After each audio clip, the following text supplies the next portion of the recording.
Hoy vamos a tener la conferencia número 350, primera parte de noticias de actualidad en relación con la profecía bíblica. Vais a ver que, como hace bastante tiempo que no hemos podido presentar ninguna de estas, vamos a subdividirla en varias partes.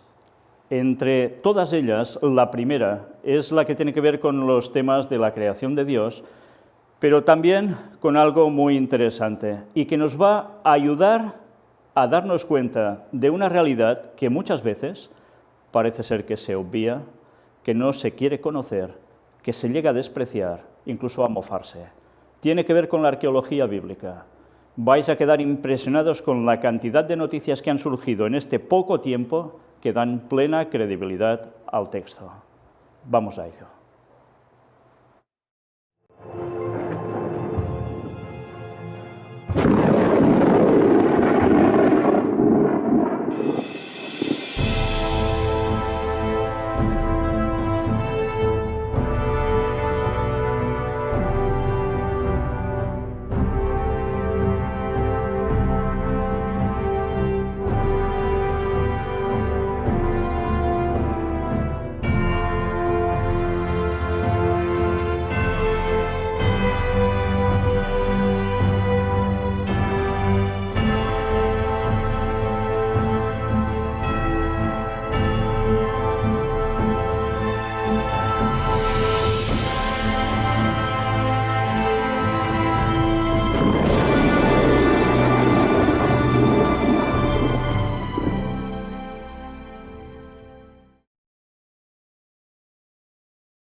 Pues bien, vamos por la primera de las noticias, que tiene que ver, como os decíamos, con la creación de Dios, con un dato que muchas personas, sin ser científicos, de sobra conocían, y es algo que han podido experimentar las personas que tienen animales domésticos.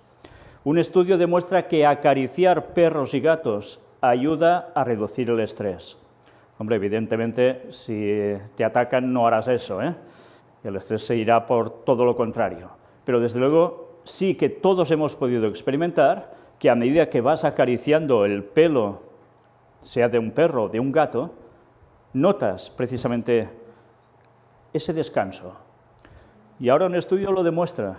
Una vez más, la creación de Dios fue hecha así por algo. No era para darle una patada al primer gato que pasa, ni hacer perrerías con los animales, sino para realmente que también nos sirviesen a nosotros para algo más sencillamente que para verlos. Una vez más, la creación de Dios cumplía un propósito y pronto lo volverá a cumplir cuando la tierra sea reformada y nosotros volvamos a habitar en paz con toda la creación de Dios, con todos los animales. ¿No queréis disfrutar de estar acariciando cualquier bestia que ahora os parece imposible porque os podría devorar? Pues preparaos porque ese momento, si sois salvos, os va a llegar. Y ahora mirad un vídeo muy curioso. Suele pasar que los animales nos dan lecciones, y esta vez nos las da un mono. Un mono que vais a ver que se dirige a un lugar para beber agua, que tiene grifo, y ¿qué hace cuando termina? Pues fijaos, vale la pena ver el vídeo.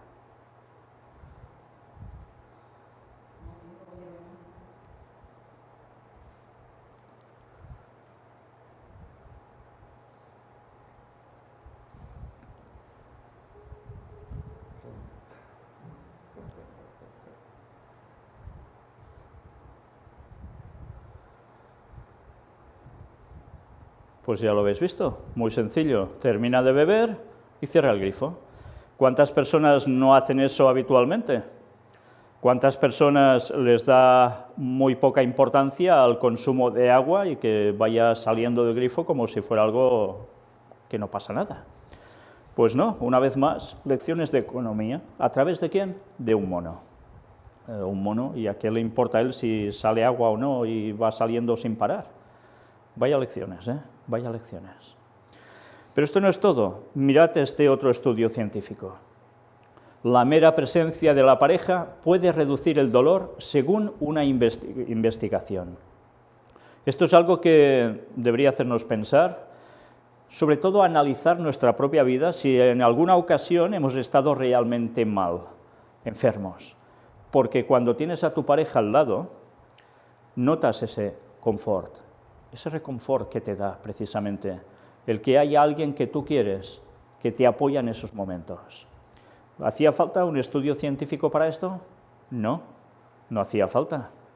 Pero ahí está, una vez más, demostrando que cuando nosotros fuimos creados, no fuimos creados para ser seres solitarios, sino para estar en sociedad. Y especialmente también, cómo no, en pareja, que puede llegar a causarte esto. Quizás no todo el mundo tiene pareja, pero puede tener a alguien muy cercano, que se quieran mucho. Y también, cómo no, puede participar de ese confort que da la propia compañía de alguien amado. Desde luego, es una tras otra la que nos está dando lecciones que la ciencia corrobora lo que precisamente Dios ya había mostrado. Y ahora cambiamos de apartado. Vamos a hablar sobre antediluvianos, pero sobre animales antediluvianos. Concretamente, mirad esto. Descubren los restos de un loro gigantesco que vivió hace 19 millones de años. Bueno, esto no lo digo yo, lo dicen ellos. Lo del loro gigantesco es evidente por los restos arqueológicos. Lo de los 19 millones de años es otra historia. Nunca mejor dicho, otra historia. La evolución, ya sabéis cómo cataloga los años. Tienen que dar una explicación a lo que la Biblia dice de otro modo totalmente distinto. Y es que en un principio todo lo creado por Dios era sumamente de mayor tamaño que lo que es ahora. Me refiero básicamente a personas, animales, vegetación. Por tanto, ya sabemos que antes del diluvio esto era un hecho. Fijaos que curiosamente se encuentran y se muestran este tipo de animales gigantescos que ahora, en la actualidad, son más pequeños. Pero nunca se muestra restos de un ser humano gigante. ¿Por qué será? Una vez más, os recomiendo que veáis la conferencia que hace tiempo presentamos, Lo que nos quieren ocultar, donde podemos mostrar restos arqueológicos de huesos humanos de estaturas gigantescas y que, por desgracia, a la ciencia no le interesa mostrarlo, porque esto lo pueden llegar a explicar a través de sistemas evolutivos. Pero no quieren aceptar el diluvio, no quieren aceptar la creación de Dios y no quieren aceptar que hombres gigantes convivieron al lado de animales también de un considerable tamaño. La Biblia nos da una explicación, la ciencia va por otros fueros para intentar desacreditar la creación de Dios, pero los hechos están y se pueden comprobar, y vale la pena que conozcamos esto para dar una verdad al mundo que tantas veces ignora. Ignora porque algo se mueve para que sea ignorado. Y mirad esta otra noticia. Encuentran en Nueva Zelanda los restos de un pingüino monstruo de la estatura de una persona adulta. Entre 70 y 80 kilos, dicen que llegaba a pesar. Bueno, hay personas ahora que tienen este tamaño, ¿eh? Y esto ya era un pingüino. Los de mayor tamaño en la actualidad no llegan a esta estatura. Es más, todos los que habéis visto muchas especies de pingüinos suelen ser bajitos, ¿verdad? Parecen señores con frac bajitos que van andando. Bueno, pues no es exactamente esto como eran antes, ¿eh? Es interesante ver una vez más que la arqueología da evidencias del relato bíblico y de lo que también Ellen White aún amplió con más detalle, que podemos presentar en los temas de los antediluvianos, que desde luego no tienen desperdicio, no porque los haya presentado un servidor, sino porque realmente el tema se lo vale. Y destapa y despeja muchas incógnitas que muchas personas aún tienen debido a la educación que les han dado en este mundo. Pero aún hay más. Mirad esta noticia que yo pongo bajo el diluvio universal. Evidentemente la ciencia no lo va a catalogar así, y en la noticia que vais a ver no aparece así. Científicos revelan las causas de una de las mayores extinciones en masa de la historia. Ellos dicen que hace 420 millones de años, la falta de oxígeno y altas concentraciones de azufre en los océanos acabaron con el 23% de la vida marina. Esto lo dicen a través de sus estudios. Una vez más, ya sabéis lo de los años cómo va. Pero fijaos el dato curioso que dan: falta de oxígeno y altas concentraciones de azufre en los océanos. ¿Qué sabemos nosotros que aconteció que llevó precisamente a esta situación? El diluvio. La gente que cuando hablas de diluvio era solo un derramamiento de agua tremendo de algún lugar y ya está. Y sabemos que no fue así. Hubo muchos otros factores, incluso volcánicos, que hicieron que la Tierra cambiara totalmente y que desprendían lo que aquí veis, entre otras cosas. Vamos a leerla. Un equipo de científicos de la Universidad Estatal de Florida determinó cuáles fueron los motivos que provocaron hace 420 millones de años, a finales del periodo prehistórico silúrico, la desaparición de la faz de la Tierra del 23% de la vida marina. A pesar de que dicho evento era conocido para los expertos, las causas que lo desencadenaron habían permanecido desconocidas hasta ahora. En un estudio publicado en la revista Geology, al grupo de trabajo de la FSU explicó que esa extinción en masa, conocida como Lau-Kolovsky, fue causada por un rápido y generalizado descenso de los niveles de oxígeno en los océanos. Valiéndose de métodos geoquímicos avanzados, los científicos fueron capaces de vincular la extinción de Lau-Kolovsky con una perturbación en el ciclo del carbono, que ocasionó importantes cambios climáticos y ambientales. Tras realizar mediciones de isótopos de talio, así como de la concentración de magnesio e isótopos de azufre en diferentes sitios de Suecia y Letonia, lograron rastrear el proceso de desoxigenación, que generó condiciones altamente tóxicas en los océanos debido al aumento de sulfuros, lo que contribuyó a la alteración del ciclo del carbono, que precedió a esa extinción en masa de la vida marina.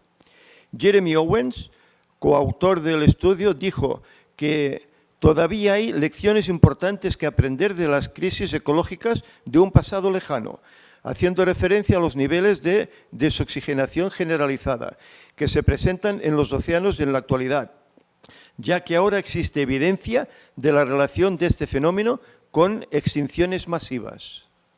Bien, fijaos que lo que nos está diciendo el artículo es que todo sucedió muy rápidamente. ¿Y qué es lo que sucedió muy rápidamente que nos narra la Biblia y que provocó todo esto? El diluvio universal. Una vez más, la ciencia tiene que seguir buscando explicaciones, añadiendo años a montones, para que las cosas más o menos les cuadren. A nosotros no nos hace falta tanta cosa. Tenemos una verdad sumamente bien asentada que hemos podido ir demostrando a lo largo de todos estos años y que cualquiera puede seguir comprobando aún ahora. Y fijaos algo curioso. Están recogiendo estos datos para volver al tema del medio ambiente en la actualidad. Una vez más, todo va a servir para que se instaure la encíclica Laudato Si en toda la humanidad. El tema papal que está siendo en boga de todo el mundo y que tanta gente no sabe ni que procede de él, que va a marcar la agenda conocida como 2030 y que, por desgracia, va a dar sus frutos en breve. En esta serie de noticias, en estas partes que tendremos en esta conferencia 350, vamos a poder ir tratando parte de ello. Y después vamos a tener algo especial, conferencias especialmente dedicadas a preparando el gobierno mundial, en las cuales vamos a tratar el tema de la Amazonia, el tema del cambio climático, el tema de la encíclica Laudato Si, y tantas cosas más que van asociadas a esta Agenda 2030, que no solo es cuestión de la ONU irá implementando mientras los países lo aceptan, evidentemente. Pero antes alguien ha movido los hilos para que eso llegara a la ONU, y ese es el papado. Por tanto, incluso los ateos y la gente que desprecia al papado y tantas cosas más, sin darse cuenta, van a supeditarse de lleno al mismo. Pero bien, eso va a ser otro tema. Nosotros ahora vamos a adentrarnos en el meollo básico de esta conferencia de hoy, que es la arqueología bíblica. Vais a daros cuenta cómo desde la última conferencia hasta ahora se han sucedido un montón de noticias que os vamos a mostrar ahora y que os vamos a leer íntegramente para que veáis que no nos estamos inventando nada. Ya sé que aunque mostremos esto, muchas personas que no quieren aceptar en la realidad bíblica seguirán diciendo, bueno, pero lo otro fue un mito que se adaptó sobre unas ciertas cosas, y seguirán buscando los peros que precisen ellos para no llegar a aceptar, a cambiar su vida y aceptar a Cristo y prepararse para su pronto regreso. Eso ya lo sabemos de sobra. Pero cualquier persona que tenga dos dedos de frente, que le guste pensar y analizar evidencias, y dicen que los científicos lo que hacen es analizar evidencias para demostrar si esto es así o no, que vean y luego digan. ¿Sabéis? La arqueología no ha parado durante muchos años de dar la prueba de que la Biblia tenía razón. Y hoy vamos a constatarlo una vez más. Fijaos si no. Vamos, primero de todo, a introducirlo con un texto bíblico que puede tener una doble vertiente, por supuesto. Lucas 19, versículo 40, palabras de Jesús. Él respondiendo les dijo: os digo que si estos callaran, las piedras clamarían. Y así está siendo, las piedras están clamando. Evidentemente podemos decir, no, si nosotros no damos el mensaje, cualquier cosa dará el mensaje, sí. Pero la arqueología, las piedras, siguen clamando lo que tantas veces nosotros no proclamamos. Y nos van a dar las evidencias que parecen cosas muertas, pero que nos van a recuperar en vida sobre el proceso de cómo Dios ha intervenido en la historia y lo ha legado al ser humano a través de la Biblia, con todo lo que allí contiene y que tanto precisamos. Mirad la primera de las noticias. Los apasionantes hallazgos arqueológicos de tiempos de Josué y su vínculo con la Pascua judía. Y de paso mirando las fotografías, porque estáis viendo los yacimientos arqueológicos. Vamos a ver la noticia entera, la vamos a leer, igual que las que vendrán después, las comentaremos brevemente. Veréis que hoy tengo participación también de los hermanos del ministerio que nos van a ayudar a poder leer todas estas noticias para que nos sea más ameno, no oír siempre la misma voz. Vamos a empezar por la primera de ellas. Son hallazgos arqueológicos que nos dan una raigambre bíblica, nos conectan directamente con la Biblia. No hay duda de eso, dijo a Infobae, el historiador y especialista en Medio Oriente Sergio Prudenstein, Universidad de Belgrano, en referencia a los trabajos desarrollados por Adam Zertal, un célebre arqueólogo israelí de la Universidad de Haifa, fallecido en octubre de 2015, luego de una prolífica carrera. Entre los muy interesantes descubrimientos del profesor Zertal se encuentran unas construcciones que él y su equipo desenterraron en las colinas situadas al oeste del Valle del Jordán. Se trata de una serie de llamativos vallados de piedra, formados por muros bajos, cuya particularidad es que el contorno tiene la forma de la huella de un pie humano gigante. Las excavaciones llevadas a cabo por Zertal y su equipo en el interior y en los alrededores de estos cercos mostraron que sus muros no superaban el metro de altura y estaban construidos con piedras secas.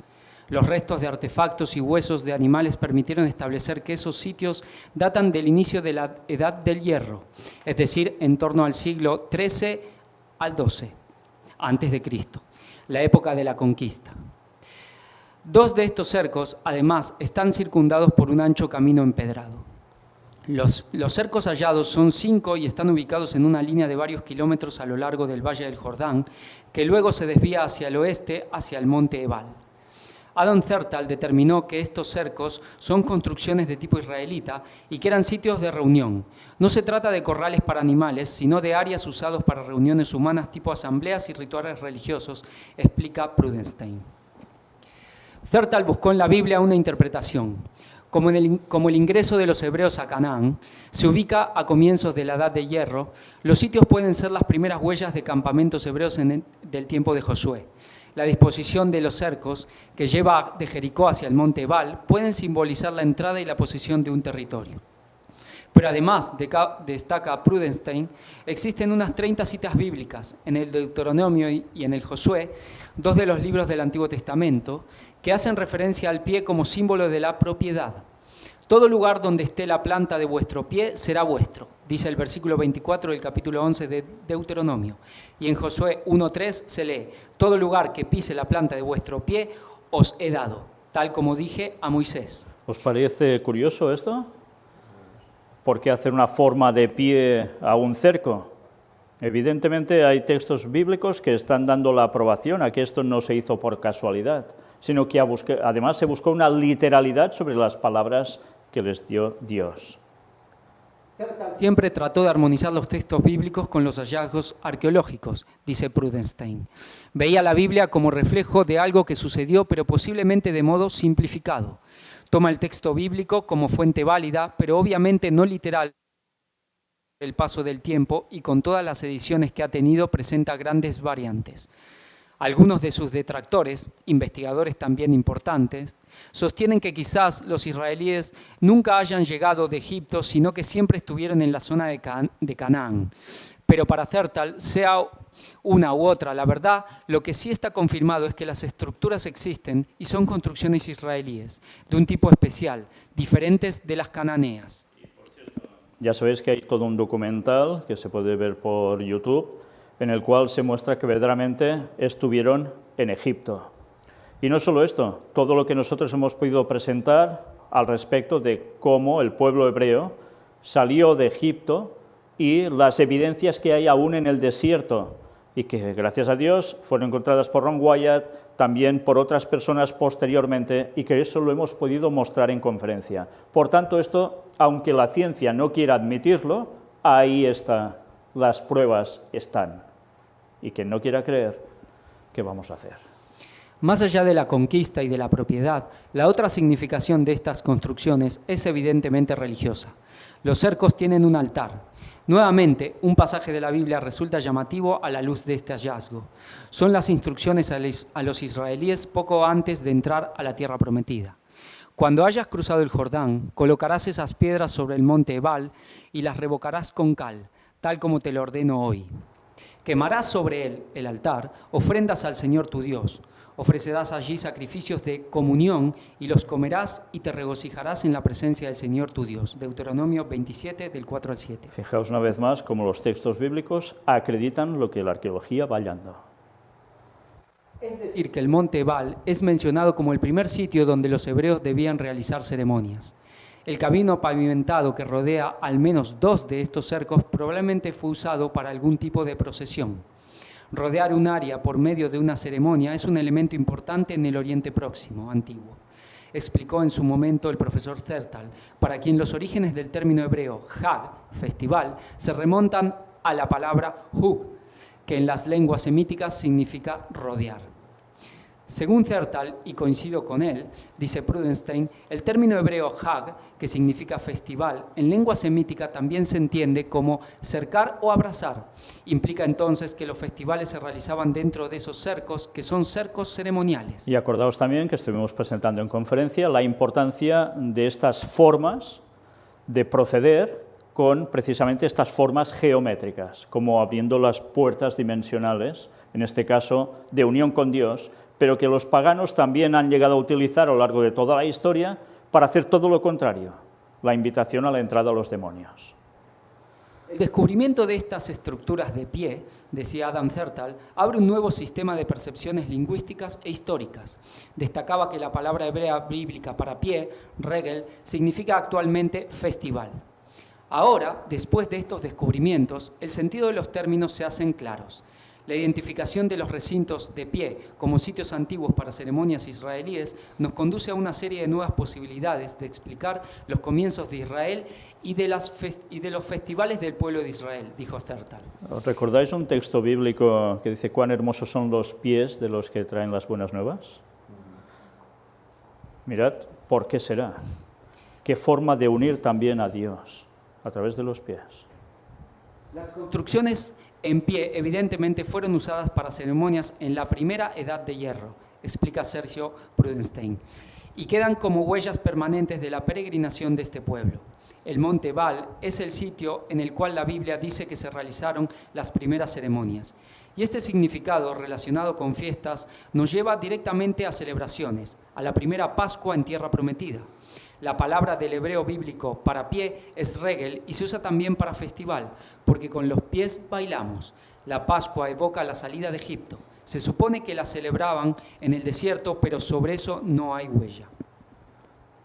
La expresión aliyah la regel significa ascendiendo el pie. Se traduce por peregrinación, entendiendo la expresión como ir a pie, según sigue diciendo Prudenstein, pero en realidad es vamos al pie, a tener festival. Estas ceremonias, explica, están también relacionadas con los ciclos agrarios.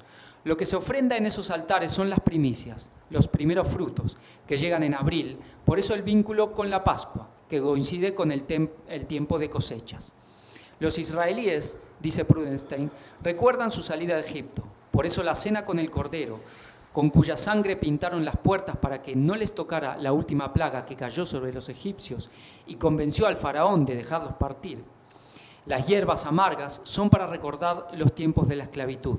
El pan sin levadura, llamado pan ácimo, recuerda el apuro con el cual partieron de Egipto. No había tiempo para que la masa levara. Cuando Jesús está con sus discípulos en la llamada última cena, esa es la comida que están compartiendo y es ese el pan que Él va a partir y repartir con ellos. Este año la Pascua judía y la cristiana coinciden. Los judíos recuerdan su liberación de Egipto. Los cristianos que son redimidos por Jesús concluyen. Bueno, ya veis que aquí nos da un poco más de explicación, que abarca no solo el Antiguo Testamento, sino también el Nuevo, y ese reflejo de cómo la Pascua es celebrada aún por los judíos, pero también, sobre todo, por católicos, y que en esta vez, en esta ocasión, este año, les coincidía por fechas. Ya sabéis que en el calendario católico también va cambiando. Fijaos una vez más, un simple artículo que puede pasar desapercibido y que a casi nadie le importaría nada. Pero cuando empiezas a ver y cuando empiezas a recordar lo que gracias a Dios hemos podido presentar a lo largo de todos estos años, te das cuenta que todo esto coge una magnitud realmente importante. Y si queremos simplificar, sencillamente decir, una vez más, las piedras siguen demostrando la literalidad de los textos bíblicos. Pero vamos a otra noticia. Importante descubrimiento arqueológico pone en discusión la construcción de carretera israelí. Iban a construir una carretera, pero como tantas veces sucede, hacen hallazgos arqueológicos. Las obras se tienen que parar, se tiene que estudiar. Vamos a ver de qué se trata. Un importante descubrimiento arqueológico en Israel planteó la discusión de cómo preservar el pasado sin detener el progreso hacia el futuro, cuando una carretera moderna y una ciudad antigua llegaron a una encrucijada. Nadie lo esperaba, incluida la Autoridad de Antigüedades de Israel, dijo Yehudá Gobrin, quien encabezó la excavación de rescate en Beit Shemesh. Lo que encontraron fue la ciudad bíblica de Beit Shemesh desde los tiempos de Isaías y Ezequías. No sé si recordáis todos estos textos, pero si hacéis un repaso a estos libros, os vais a dar cuenta que es citada allí. Y ahora la arqueología mira por dónde lo que haya. Pensamos que los asirios lo destruyeron y nos llevó años, el pueblo judío, regresar y que todos se fueron y que no había nadie aquí. Pero no es cierto. Y sabemos que no es cierto porque tenemos estos hallazgos, dijo Amanda Weiss, directora del Museo de las Tierras Bíblicas. Los arqueólogos pensaron que un sitio mucho más antiguo, al otro lado de la carretera, era todo lo que había de Beit Shemesh. Pero antes de expandir una carretera, excavaron y encontraron un tesoro. Ya estáis viendo las imágenes, ¿eh? Si la Autoridad de Antigüedades de Israel hubiera sabido que esto es lo que estaba allí, no habrían permitido el desarrollo del camino allí, dijo Gobrin a CBN News. El camino también se conecta con el valle de Elá, donde David mató a Goliat, y Beit Shemesh está asociada con el regreso del Arca de la Alianza a Jerusalén. Por tanto, los textos bíblicos sitúan unos hechos en lugares concretos, y la arqueología ahora los va hallando. Y fijaos que algunos son relatos sumamente conocidos. Por cierto, vamos a ver algo más después en otra noticia que está relacionado precisamente con Goliat el gigante. Sigamos con esto. Podemos leer la Biblia, podemos estudiar historia, podemos aprender arqueología, pero cuando estos tres elementos se unen, tenemos la prueba de esa historia y esa historicidad del texto bíblico, dijo Weiss a CBN News. Así que para nosotros, en el Museo de las Tierras Bíblicas, básicamente es ganar la lotería. Importante lo que dice y totalmente de acuerdo, ¿eh? Se juntan todos estos aspectos y se puede demostrar las evidencias del texto bíblico. Los mangos de los frascos con sellos reales, figuras destrozadas y otros artefactos del sitio se muestran en la exhibición. Pero hay más en la historia. Caminamos por la tierra y estamos caminando por encima de la historia. El progreso que se requiere para construir una nueva nación con viviendas, carreteras e infraestructura requiere excavar y construir cosas nuevas, dijo Weiss. El Beit Shemesh de hoy en día está a unos 20 kilómetros de Jerusalén. Tiene una población de más de 110.000 y está creciendo rápidamente. Es complicado porque quiero proteger la carretera, quiero proteger el Tel, el sitio y necesito encontrar la manera de proteger a los dos. Es muy importante para todos, dijo la alcaldesa de Beit Shemesh, Alisa Bloch, a CNN News. Los arqueólogos y los desarrolladores sabían que tenían que trabajar juntos. La realidad es que las personas necesitan hogares y caminos para ser creados, y hay un equilibrio. Y hay un debate sobre cómo lo hacemos, dijo Weiss. Así que crearon un plan de compromiso para alterar el camino y aún así preservar el sitio histórico, con la esperanza de desarrollar el pasado para las generaciones futuras. Pues ya veis, la arqueología se encuentra con un problema en la sociedad actual. Las infraestructuras para ir generando un país, en este caso como es el de Israel, con tanta historia y con tantos lugares que además van ampliándose para que ellos habiten. Y por tanto se hallan cosas, sean ciudades, sean localidades, sean objetos, puede ser cualquier cosa. Una tierra muy rica en cuestiones arqueológicas. Y luego hay una disputa. Evidentemente a unos les interesa hacer las cosas nuevas y a otros mantener lo viejo para transmitir la historia a las generaciones siguientes. Con lo cual esto a ellos, a los judíos, les reafirma en que tienen todo el derecho a estar en esa tierra porque ya habían estado antes. Con lo cual se fomenta el sionismo. No es de extrañar que últimamente estén saliendo tantas noticias al respecto, porque no son invenciones, se puede ver la realidad de ellas. Pero a su vez todo esto está siendo fomentado intensamente porque hay el gran dilema de si deben estar allí o no, porque hay naciones que lo quieren y otros que no. Es la forma de reafirmarse. Pero nosotros de aquí vamos a recoger la parte arqueológica que nos interesa para determinar que el texto bíblico es cierto. Por desgracia, el texto bíblico no solo termina en el Antiguo Testamento como para ellos, sino que nosotros tenemos el Nuevo Testamento, del cual también tenemos grandes créditos. Pero ya se sabe, cada uno elige lo que quiere y cada uno se quiere quedar solo con verdades, a veces a medias, por desgracia, en vez de enteras. Sigamos con las noticias. Mirad esta otra. Testimonio de 3000 años. Descubren restos de la época del tabernáculo en Shiloh. Y aquí veis la imagen. Pues vamos a ver también qué nos dice esta noticia. Un resto arqueológico de 3000 años de origen egipcio fue descubierto recientemente en la localidad de Shiloh, donde según la tradición estaba ubicado el tabernáculo tras la entrada del pueblo de Israel a la tierra prometida. En la versión Reina Valera leemos Silo, pero es lo mismo, es Shiloh en este caso. El objeto descubierto es un escarabajo egipcio que era utilizado en la antigüedad como sello. Este nuevo descubrimiento es otro testimonio de la historia del Éxodo, ya que demuestra que exactamente en esa época comenzaron a llegar a la tierra de Israel objetos provenientes de Egipto, tal como lo relata la Biblia. Además se descubrió una viga de altar que data de la Edad de Hierro, lo que demuestra que el lugar era utilizado como un centro de culto para los judíos de la época, algo que va acorde a la tradición judía que afirma que en Shiloh estuvo ubicado el tabernáculo. El jefe del Consejo Regional de Benjamín Israel Gatz dijo que los descubrimientos arqueológicos son muy emocionantes y poderosos, al tiempo que prueban la histórica verdad y la conexión a la tierra de la Biblia. La excavación arqueológica fue llevada a cabo en conjunto entre la Asociación de Investigación Bíblica de Texas y el oficial de arqueología de la Administración Civil israelí. Ya habéis visto, una vez más, algo que aparece en el relato bíblico plasmado por la arqueología. Y un lugar sumamente emblemático. Ya leéis los textos bíblicos y enseguida sabéis de qué va. Bueno, ¿cuántas evidencias más hemos de mostrar para que la gente crea que el texto bíblico no es ciencia ficción? Algunos dicen, no, se eligieron lugares que ya existían, pero se inventaron la historia. Bueno, pues vais a ver en alguna de las noticias, especialmente la que os decía de Goliat, qué casualidad para adaptar también las cosas. Pero vamos por esta otra. Encuentran en el monte Sión vestigios de la histórica conquista de Jerusalén por el imperio de Babilonia.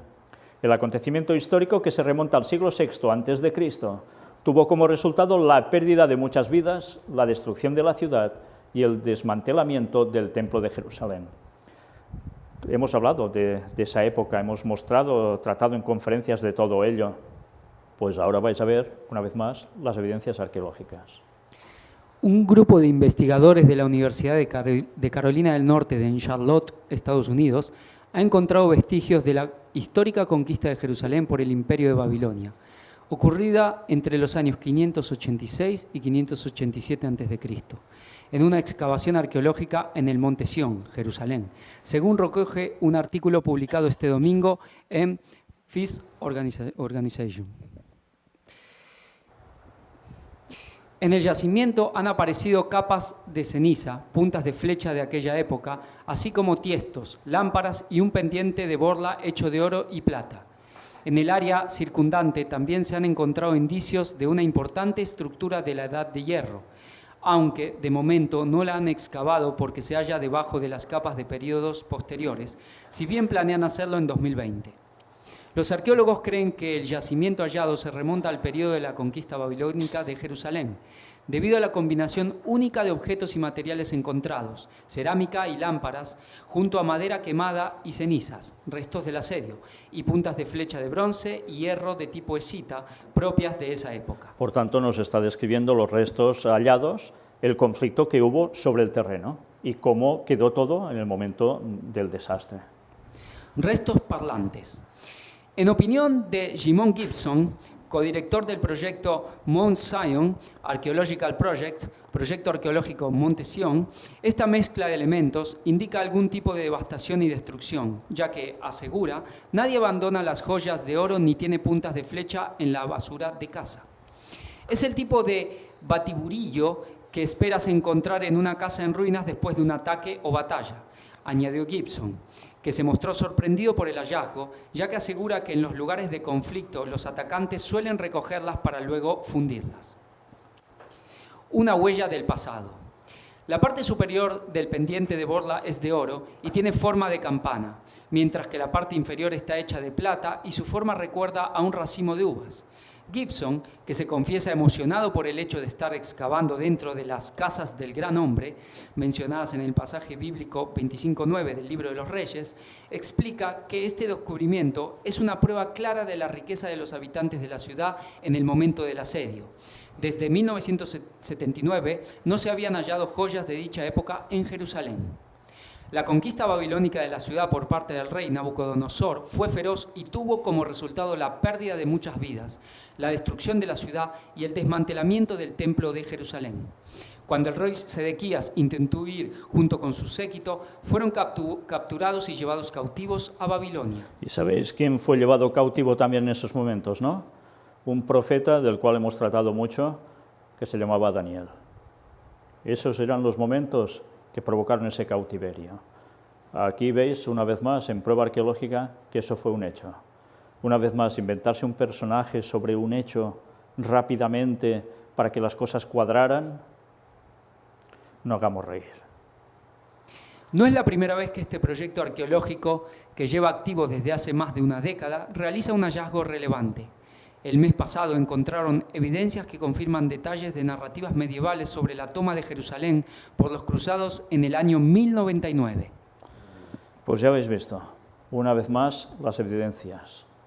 Pero mirad esta otra, el descubrimiento olvidado, una cisterna de agua de la era del primer templo cerca del monte del templo en Jerusalén. Esto mucha gente lo desconoce, ¿eh? Se creen que solo era cuestión de algún rito que pasaba por allí, un riachuelo. No, había más para suministrar agua.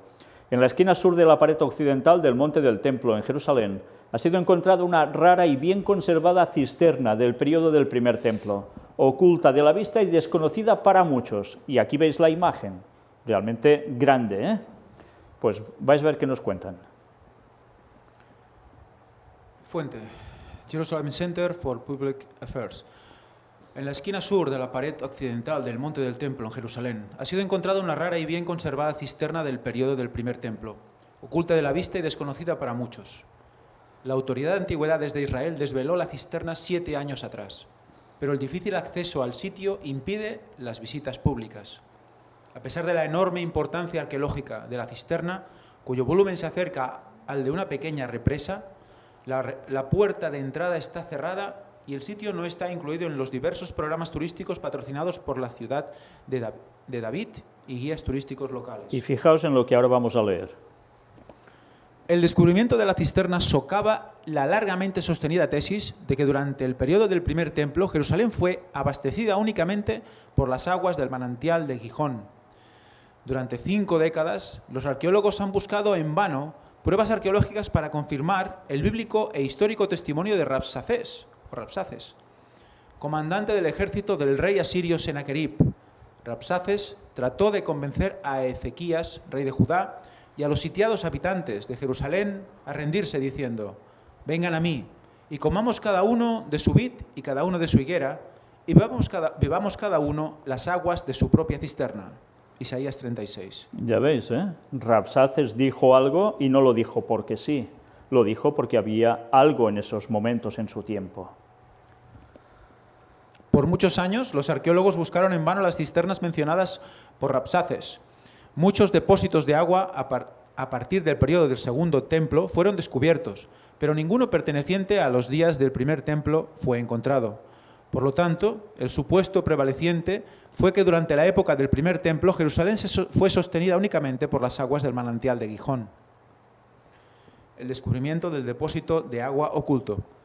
En 2012 fue descubierto el oculto depósito de agua durante la limpieza de los canales herodianos de drenaje, bajo el camino herodiano de los peregrinos, que se extienden desde el estanque de Siloé hasta el sur de la pared del monte del templo. Os suena también el estanque de Siloé, ¿verdad? El arqueólogo Eli Shukron y la profesora de arqueología Ronnie Reich, responsables de muchos de los descubrimientos en la ciudad de David, supervisaron un equipo de limpieza de 2 mikves, baños rituales, del periodo del segundo templo, que fueron transversalmente intersectados por el canal de drenaje herodiano. En un punto, uno de los trabajadores se dio cuenta de que el suelo de uno de los paneles del canal de drenaje se tambaleó. Un examen más detallado demostró que debajo del panel del tambaleante piso había un gran vacío. Trajeron linternas. La tambaleante roca se movió y los trabajadores iluminaron el oscuro vacío. Con una escalera, los trabajadores y Shukron cuidadosamente descendieron y se encontraron a sí mismos dentro de un gran reservorio público cincelado en la roca, que era mucho más grande que cualquier cisterna regular. Ya lo ves, era cincelado en la roca. Esto no era de origen natural, sino que era realmente cavado por ser humano. El depósito fue sellado con yeso marrón amarillo, característico del periodo del primer templo. El descubrimiento ofrece la primera pista de cómo Jerusalén se abastecía de agua durante el periodo del primer templo. Hoy, 7 años más tarde, Shukron cree que si continúan la búsqueda encontrarán otras cisternas similares del mismo periodo. Las descripciones bíblicas del libro de Reyes sobre la construcción del templo de Salomón describen el mar cobre, un enorme tanque de agua hecho de cobre colocado en el patio del templo, y los 10 cuencos que juntos tenían la capacidad, en los actuales términos, de aproximadamente 120.000 litros, 32.000 galones o 120 metros cúbicos. Recordáis los textos bíblicos que nos hablan de esto. El arqueólogo Dr. Zvika Zuk y el profesor Shmuel Abitzur, quienes por separado trataron la antigua necesidad de agua en Jerusalén, ofrecen otros cálculos. El primer templo requirió varias docenas de metros cúbicos, o decenas de miles de litros, de agua por día para diversos propósitos, pero la distancia entre el manantial Gijón y el monte del templo es de unos 800 metros.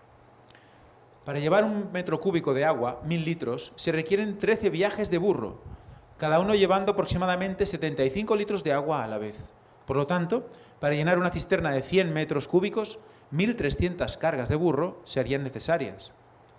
De este modo, la antigua teoría de que el manantial de Gijón mantuviera a Jerusalén durante el periodo del primer templo no se atiene a la prueba de este cálculo, pero sin otros hallazgos, la teoría vivió durante muchos años hasta el descubrimiento del reservorio del periodo del primer templo.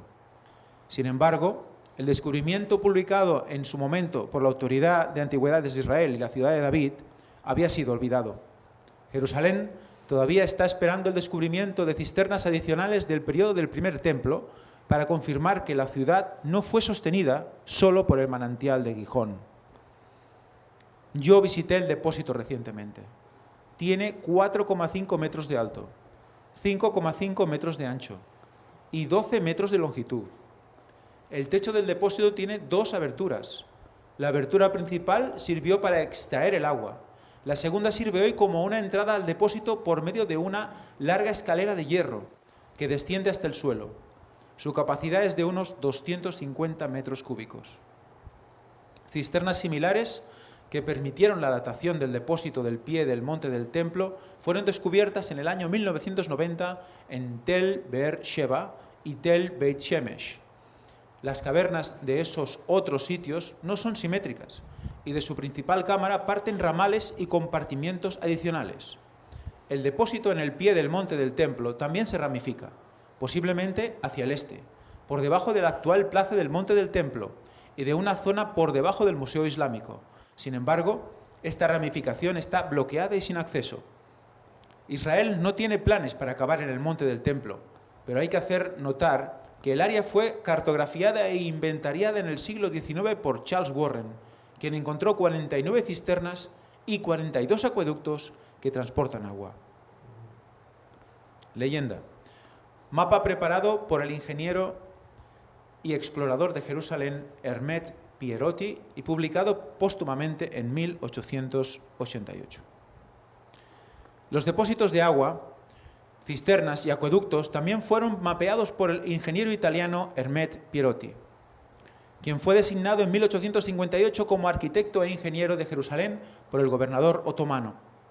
El cargo le permitió explorar la ciudad y el monte del templo y publicó un polémico libro llamado Jerusalén explorada. Fijaos, ahora esto ellos no pueden hacerlo por toda la situación que hay de quién domina ese territorio. Ya sabéis que está siendo bajo la tutela jordana, pero también hay la cuestión palestina. Entonces no tienen acceso justo ahí debajo para poder maniobrar, me estoy refiriendo a los israelitas. Entonces, gracias a que hubo gente, cuando aún había el Imperio Otomano, que pudo ir allí a documentar, investigando, se sabe todos estos datos. Ellos han llegado a descubrir lo que han podido y hasta donde les han dejado. Pero una vez más, ya veis, hay cosas que gracias a Dios se dan a conocer porque Dios lo ha permitido, si no nos pasarían totalmente desapercibidas. Y que cuando juntamos todo el panorama, llegamos a entender mucho mejor los tiempos antiguos bíblicos y cómo cuadra todo con lo que explicaban los textos. Hace pocos años, la cabeza de la rama del norte del movimiento islámico en Israel, el jeque Raed Shalak, concibió la idea de importar agua del santo pozo Zamzam de la Meca, como una vía para elevar el estatus de los musulmanes del monte del templo y su propio estatus. Israel y Jordania tuvieron éxito en la cancelación de su plan. Bueno, y eso ya veis que ya viene de hace unos años, problemas continuos. Pues bien, ahora vamos a ver otra noticia más. Guerra bíblica revelada en el altar de piedra de 2800 años de antigüedad. El altar revela nuevos detalles sobre una rebelión contra el reino de Israel. Aquí veis la imagen. Este altar cilíndrico de piedra de 2800 años de antigüedad fue descubierto recientemente en un santuario dentro de la antigua ciudad de Atarot, en Jordania. Tiene 2 inscripciones inscritas en él. Las inscripciones parecen referirse a eventos que ocurrieron durante una guerra bíblica. Una guerra de las que aparece registradas en la Biblia y que ahora pruebas arqueológicas también lo muestran. Un altar de piedra con inscripción de 2800 años de antigüedad que se encuentra dentro de un santuario moabita en la antigua ciudad de Atarot, en Jordania, puede arrojar luz sobre una antigua guerra bíblica. El altar lleva 2 inscripciones.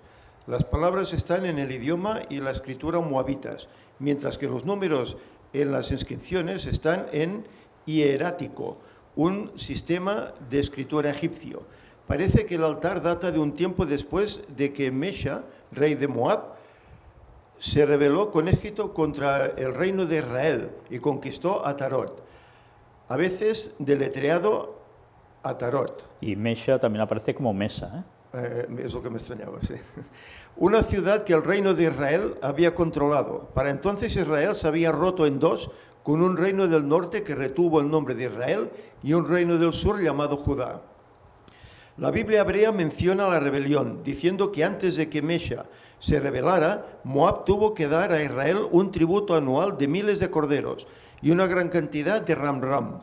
La rebelión también se describe en la llamada Estela de Mesha, descubierta en 1868 en Divan, Jordania, que afirma que Mesha conquistó a Atarot y mató a muchos de los habitantes de la ciudad. El altar fue descubierto mientras se excavaba el santuario en 2010. El altar y el santuario se describieron recientemente en el diario Levant. Y aquí veis el lugar, ¿eh? Una de las dos inscripciones escritas en el altar parece describir el bronce que fue sacado después de la captura de Atarot. Saqueado. Uno podría especular que las cantidades de bronce saqueadas de la ciudad conquistada de Atarot en alguna fecha posterior se presentaron como una ofrenda en el santuario y se registraron en este altar, escribieron los investigadores en el artículo de la revista. La segunda inscripción en el altar es fragmentaria y más difícil de entender. Parte de esto parece decir, en traducción, que 4.000 hombres extranjeros fueron dispersados y abandonados en gran número, mientras que otra parte de la inscripción menciona la ciudad desolada. No queda muy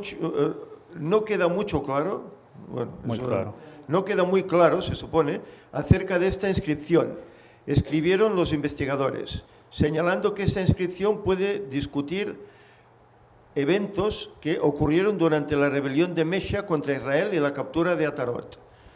Sustancias fragantes como incienso, maderas aromáticas y aceites que habrían quemado en el altar, dijo el autor principal Adam Bean, estudiante del doctorado en el Departamento de Estudios del Cercano Oriente de la Universidad Johns Hopkins en Baltimore. Ya veis que además todo esto iba asociado, como no, a esto que veis aquí, quemas de incienso, maderas aromáticas, aceites, era algo habitual. Pues bien, todo el registro arqueológico lo está sacando también a la luz. Pistas bíblicas. El altar inscrito confirma que los moabitas lograron apoderarse de Atarot, dijo el coautor del estudio Christopher Roylston, profesor de lenguas y literatura semíticas del noreste de la Universidad George Washington en Washington, D.C. El altar también muestra que hace 2.800 años los moabitas tenían escribas hábiles que usaban su propio guión. Las inscripciones en el altar son la evidencia más temprana que tenemos hasta ahora de una escritura moabita distintiva, dijo Royston a Life Science, señalando que la inscripción descubierta en 1868 usaba la escritura hebrea para escribir el idioma moabita. A menudo hablamos de la sofisticación de la educación de los escribas del antiguo Israel, y con razón, pero las inscripciones en el altar muestran que el antiguo Moab también tenía algunos escribas dotados, dijo Royston. Hoy Atarot se llama Kirbat Ataruz. Las excavaciones en el sitio son dirigidas por Chang O-Jie, decano de educación de la Universidad de la Sierra de Riverside, en California. Fijaos cómo hay lugares que han cambiado de nombre con el paso de los años, pero las localidades siguen siendo las mismas. Y mirad ahora otra noticia, y es la que os comentaba antes. Hallan en la ciudad natal de Goliat enormes ruinas que pueden explicar el origen de la leyenda bíblica. Fijaos el titular, ¿eh? Origen de una leyenda bíblica, porque hay enormes ruinas. Y claro, es la ciudad de Goliat, un gigante. Nuevos hallazgos arqueológicos en Tierra Santa llaman a reconsiderar lo que fue el desarrollo de la antigua ciudad filistea de Gat y su incidencia en el relato de la Biblia. Vamos a verlo porque, fijaos que ya en sí es sorprendente, ¿eh? Nos habla de enormes ruinas y estamos hablando de un gigante. Tras 23 años de excavaciones, arqueólogos israelíes descubrieron una nueva capa de la antigua ciudad filistea de Gat, lo que podría recontextualizar uno de los momentos cruciales de la historia bíblica. Como parte del grupo de las 5 ciudades-estado de los filisteos, que habitaron en Gaza y la actual costa de Israel entre los siglos XII y 7 a.C., Gat se conoce por ser el lugar de origen del gigante Goliat, abatido por David, quien luego se convertiría en el rey de Israel. Estáis viendo las imágenes del lugar. Los recientes hallazgos en la localidad de Tel Es-Safi, donde se supone que anteriormente se situaba Gat, evidencian que esta población fue mucho más grande de lo que se estimó anteriormente. Se suponía que la ciudad alcanzó su gran tamaño entre los siglos X y IX a.C. Ahora resulta que esta ciudad de la temprana edad del hierro, siglo XI a.C. o incluso más antigua, pudo haber sido aún más grande y más impresionante, comentó el director de las excavaciones Aaron Meir, de la Universidad Ber-Ilan, Israel, a Mail Online. Ya veis, creían que era un lugar pequeñito, relativamente pequeñito, sin mucha importancia, y ahora las excavaciones están mostrando que era un lugar que quizás era bastante más grande de lo que en un principio se pensaban. Y no solo que fuera más extenso, mirad qué más nos dice. Gat abarcaba un área de 50 hectáreas, lo cual es el doble del tamaño de cualquier otro conglomerado urbano de la región en aquellos tiempos. Las fortificaciones encontradas por los arqueólogos son de 4 metros de ancho, mientras que los muros construidos más tarde miden poco más de 2 metros. Fijaos, la anchura de los muros, 4 metros. Los posteriores, 2 metros. O sea, eran el doble. ¿Por qué sería que eran el doble? ¿Será que los habitantes también eran el doble de mayores, de estatura? También continúa diciendo algo más. Los bloques de construcción también resultaron ser más grandes en los tiempos de Goliat, a los que hace referencia el Antiguo Testamento. Miden casi 2 metros, en tanto que en las capas más tardías son de apenas 0,5 metros. Fijaos, comparativa, bloques de 2 metros a unos de medio metro. ¿Cómo eran capaces unos de mover tanto y otros tan poco en comparación? Bueno, algo hubo, ¿eh?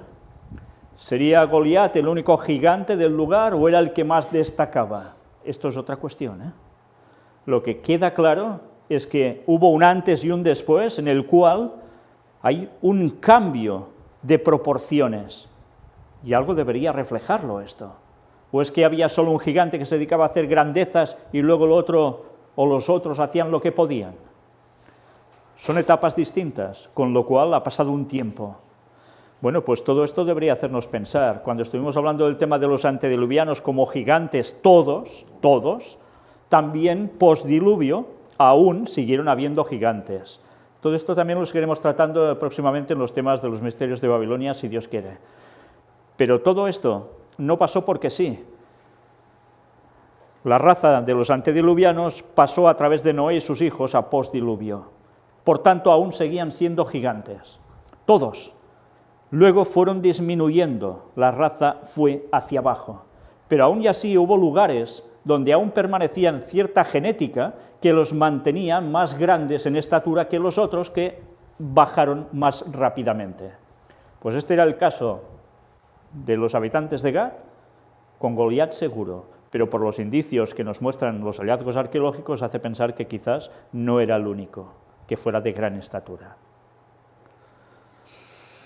Meir considera que el gran tamaño de la antigua Gat, así como sus monumentos, podrían haber nutrido las leyendas sobre gigantes y cambian la comprensión de los estudiosos acerca de cómo se desarrolló la ciudad y cómo fue su relación y primacía respecto a otros asentamientos de los filisteos. Fijaos, una vez más, ¿qué explicación tienen que dar al respecto para no aceptar literalmente que hubo gigantes en la tierra? Bueno, pues mira, hacerlo cuadrar con esto, pero queda todo como leyenda. Qué absurdo llega a ser, ¿no? El propio pensamiento científico se contradice a sí mismo para no terminar de reafirmar el relato bíblico, solo en parte. En cuestión arqueológica sí, pero cuando se trata del relato que verdaderamente nos muestra el qué, eso ya no interesa tanto. Pues es una lástima, porque así se pierde el hilo de conexión que nos lleva hasta el Edén, que nos lleva hasta Cristo como creador, que nos lleva a la eternidad en el pasado y nos enlaza con el futuro en el pronto regreso de Cristo. La Biblia sencillamente es el relato que nos une el principio con lo que va a terminar de acontecer. Y mientras esas etapas son las que se ven reflejadas allí, más todas las profecías que nos decían lo que iría pasando, que ha acontecido, que es demostrable y en las cuales nosotros aún nos encontramos cumpliendo profecía. Pero estas se acaban, porque el pronto regreso de Cristo va a concluir con todo ello. Pero sigamos. Otra noticia que desde luego es para abrir los ojos.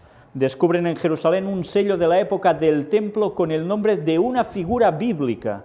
No es la primera vez que ha ocurrido, ya lo hemos mostrado también en otras conferencias algo parecido, pero ahora aparece otra figura bíblica. Vamos a ver qué nos dicen. Arqueólogos en la ciudad de David, en Jerusalén, encontraron recientemente un artefacto único que sirve como evidencia de la presencia del pueblo judío en la tierra de Israel durante la época del templo y que hace referencia directa a una figura mencionada en la Biblia. Los arqueólogos encontraron un sello de alrededor de 1 centímetro que data de la época del reino de Judá, hace unos 2600 años.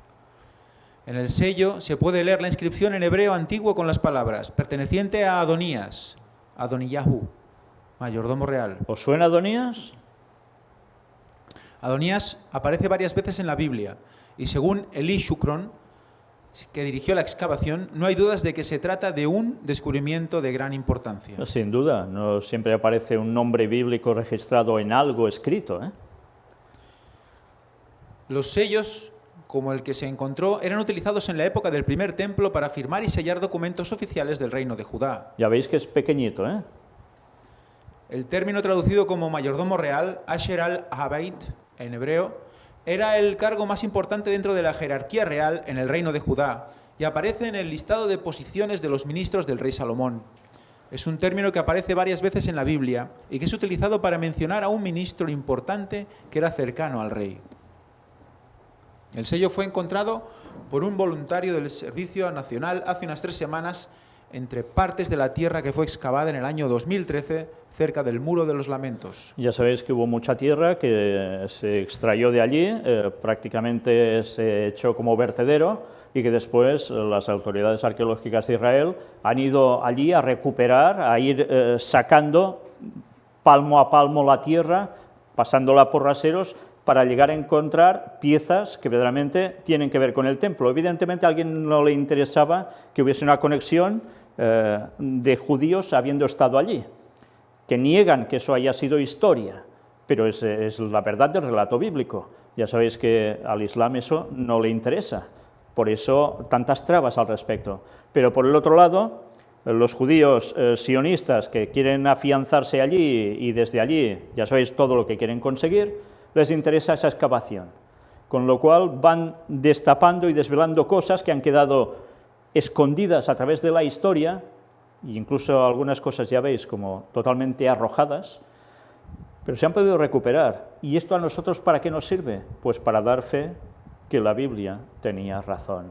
Pero si lo tenían las cuestiones arqueológicas, también la tienen las cuestiones doctrinales y la tienen las cuestiones proféticas. No podemos decir esto me interesa, esto lo acepto y lo otro me importa un rábano. No, porque hacer eso va contra la lógica y va contra la propia salvación de cada uno, porque en el fondo lo que nos estamos jugando es la salvación, y eso es lo que deberíamos tener clarísimo. Las noticias terminan aquí hoy. Vamos a concluir con una cita de Ellen White que nos va a servir un poco para unir más cosas, más datos, y que nos harán reflexionar. Se halla en Maranata, el Señor viene, bajo el título, el apartado La santificación y el santuario, con este título: Cristo nuestro auxiliador y redentor. Y la verdad es que todo lo que podemos mostrar no sirve de nada si realmente no nos lleva a Cristo. Sabéis, últimamente hay varias personas que se dedican a destapar lo que hace el Vaticano, lo que hace este, lo que hace el otro, la masonería y demás, pero ninguno puede ofrecer soluciones, porque desestiman la verdad de la palabra de Dios y desestiman, como no, a Cristo, y por tanto desestiman también la segunda venida de Cristo en 2031. Por tanto, ¿qué solución dan? Pues ninguna. Sencillamente informan, agobian, porque la gente ve, es verdad, nos están tomando el pelo, nos están haciendo esto y lo otro, pero ¿y qué puedes hacer tú? Nada. ¿Que vas a hacer una revolución armada para terminar con todos? O tienes la esperanza en Cristo y sabes las profecías y que Cristo vuelve, o todo eso no te sirve de nada. Y con eso no vas a llevar a la salvación a nadie, ni a solucionarle la vida a nadie. O aceptas a Cristo, o no pintas nada en este mundo. Solo sirves para generar malestar. Y por tanto, ¿dónde nos vas a llevar? ¿Cuántas personas están haciendo eso? ¿Y cuántas personas lo siguen? Ciertamente todo eso es una fuente de datos buenísima, claro que sí, pero es buenísima si te sirve para llevarte a lo que te tiene que llevar. Si no, ¿de qué te sirve? Piénsatelo. La verdad debe ir asociada con todos los hallazgos y las narrativas y las historias y los datos, tanto como queráis. Sin la verdad en Cristo, basura todo. No sirve de nada, porque nada de eso te va a salvar y te juegas la vida eterna. Mirad qué nos dice el lenguaje aquí. Primero empieza con un texto bíblico, el de Romanos 5:19, que nos dice: porque así como por la desobediencia de un hombre los muchos fueron constituidos pecadores, así también por la obediencia de uno muchos serán constituidos justos. Y esto es lo que no quiere aceptar el mundo y tanta gente. Muchos informadores, como ahora os decía, quieren aceptar que son pecadores, cuando pecado ya les rechina en los oídos, porque quieren seguir haciendo lo suyo. Hubo uno que nos llevó al pecado, Satanás, a través de la caída de Adán, y todos arrastrados en consecuencia. Pero hubo uno que nos dio la vida y nos la dará por la eternidad, y ese es Cristo. ¿Tratan de todo esto? ¿Aceptan que Jesús era Dios? Ella nos escribe esto: Adán y Eva fueron colocados en el Edén en circunstancias extremadamente favorables. Estaban sin la condenación del pecado. La luz de Dios y de los ángeles estaba con ellos y los rodeaba. El autor de su existencia era su maestro. Qué bonito, ¿eh? Les dio la vida y además les enseñaba. Durante 4000 años, Satanás estuvo obrando contra el gobierno de Dios y obtuvo fortaleza y experiencia gracias a su constante actividad en este sentido. Fijaos, aquí nos habla de los 4000 años. Los hombres caídos no tenían las ventajas de Adán en el Edén. Habían estado separados de Dios durante 4000 años, nos lo repite. La sabiduría para comprender y el poder para resistir las tentaciones de Satanás habían disminuido más y más, al punto que éste parecía reinar triunfante sobre la tierra. El apetito y la pasión, el amor del mundo y pecados temerarios eran las grandes ramas del mal, de las cuales crecían toda suerte de crímenes, violencias y corrupción. ¿Recordáis la historia antediluviana? ¿Y no ha sido también lo que ha ido aconteciendo posteriormente al diluvio? ¿Cómo eran los tiempos de Cristo? ¿Cómo está siendo en nuestros tiempos ahora? Está volviendo a lo mismo. Puesto que el hombre caído no podía vencer a Satanás con su fortaleza humana, vino Cristo de las reales cortes del cielo para ayudarlo con su fortaleza humana y divina combinadas. Cristo sabía que Adán en el Edén, con sus excelentes ventajas, podía haber resistido la tentación de Satanás y podía haber vencido. Sabía también que no era posible que el hombre, fuera del Edén, separado de la luz y del amor de Dios, desde la caída, resistiera con su propia fuerza las tentaciones de Satanás. Ya no podía, el ser humano no podía llegar a vencer. A fin de proporcionar esperanza al hombre y salvarlo de su completa ruina, se humilló a sí mismo al tomar la naturaleza humana, para que con su poder divino combinado con el humano, pudiera alcanzar al hombre donde éste está. Por tanto, ¿era solo hombre? ¿Era solo Dios? Ya lo veis. Obtuvo para los caídos hijos e hijas de Adán aquella fortaleza que es imposible que logren por sí mismos, para que en el nombre de Cristo puedan vencer las tentaciones de Satanás. Por tanto, ¿podemos vencer nosotros solos por guapos? No podemos. Dependemos de la gracia de Cristo. En el nombre de Cristo podemos vencer. Sin Él no habría escapatoria, no habría salvación. 4000 años de pecado llevaron al hombre hasta ese punto. Imaginaos 6000 años. Si no estamos con Cristo, no podremos vencer. Nuestra vida puede parecer enredada, pero al confiarnos al Maestro, Él desentrañará el modelo de vida y carácter que sea para su propia gloria. Y ese carácter que expresa la gloria o carácter de Cristo será recibido en el paraíso de Dios. Todo el que cumpla por fe los mandamientos de Dios alcanzará el estado de impecabilidad en que vivía Adán antes de la caída. ¡Qué precioso! ¿Y para esto cuánto tiempo nos queda? ¿Podemos llegar a esa perfección ahora? Los 144.000 van a llegar a ello, ¿eh? Por eso no pasarán por la muerte y serán llevados por Cristo cuando venga. porque habrán llegado a ese punto. Por sí mismos, no, porque su carácter será el mismo que el de Cristo, porque habrán estado tan unidos a Él que van a conseguir vivir igual, tener ese carácter que después será el mismo también de todos los redimidos de todas las épocas, el carácter de santidad, como Adán antes de pecar. Y todo eso gracias a lo que Cristo hizo por nosotros. Por tanto, una vez más, aquí tenéis citas de 4.000 años que son clarísimas. Desde la entrada del pecado hasta Cristo, 4.000 años. Pasan 2.000 años más, y nosotros que aún estamos aquí, vamos a ver en 2031 el regreso de Cristo. ¿No estáis anhelando ese momento? Todas las pruebas bíblicas, todas las pruebas arqueológicas que hemos mostrado son evidencia clarísima de que la Biblia tiene razón. No solo la tenía, la tiene y la seguirá teniendo hasta el final. Preparémonos para el encuentro con Cristo. El fin se acerca. Pero antes deben pasar muchas cosas aún. Y no creáis que Cristo va a venir mañana, ni en el 2019, ni en el 2022, ni en el... No. Cristo va a volver a los 6.000 años desde la entrada del pecado. Ni más ni menos. Y eso es durante la fiesta de tabernáculos, en otoño. ¿Y cuándo es eso? En el año 2031. Entre septiembre y octubre, para nosotros, según nuestro calendario. Antes, ¿quién vendrá? Satanás haciéndose pasar por Cristo. Si no os lo creéis, mirad todo lo que hemos presentado hasta ahora. Y luego decidnos si es así o no. Pero no digáis más tonterías haciendo vídeos absurdos, en el cual no habéis visto lo que hemos presentado y seguís diciendo tonterías para ir contra la verdad de Dios. Estáis yendo contra el mensaje de Dios, por tanto contra Él. ¿Creéis que vais a permanecer? ¿Creéis que nosotros vamos a desaparecer con el mensaje? Pues os estáis equivocando, porque este mensaje, el del cuarto ángel, llegará hasta el final. ¿Os vais preparando para esto? Ya va siendo hora que desechéis teorías absurdas que pastores denominacionales y otros que están fuera siguen diciendo a los cuatro vientos. Dejad de tragaros esas artimañas de Satanás, que incluso utiliza gente que parece que está llevando a personas a la verdad de Dios. No os dejéis engañar. El gran engaño es el título de nuestras conferencias. Por algo Dios quiso que lo pusimos.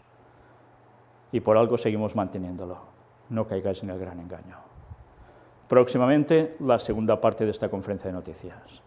Que Dios os bendiga. Maranata 2031.